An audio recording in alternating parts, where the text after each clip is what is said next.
Here's the thing you're not supposed to say out loud. Owning a home is kind of a money trap. It'll take your weekends. It'll take your energy. It'll take a chunk out of your bank account at the worst possible time. It'll require repairs you didn't expect, and expenses you didn't vote for, and patience you don't have.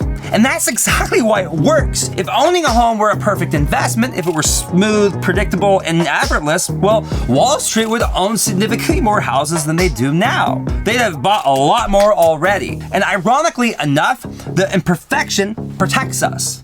The messiness keeps the system human. The maintenance keeps housing from being completely financialized. If homes were clean and predictable as index funds, families wouldn't stand a chance. Homes stay accessible precisely because they're not perfect investments.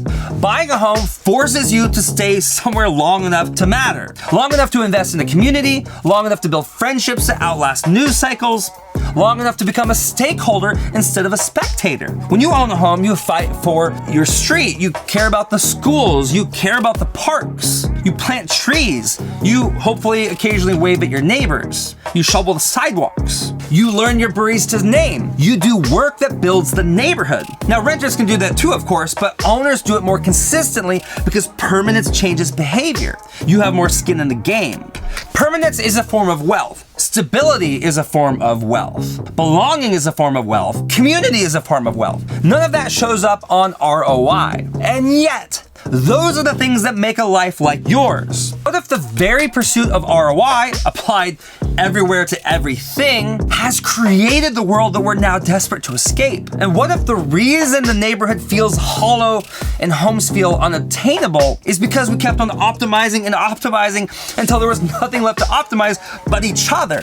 And what if the only way back from that brink is to stop letting profits be the deciding factor at every turn? Not to ignore ROI, not to pretend that math doesn't matter, but to recognize that value is more than just a return.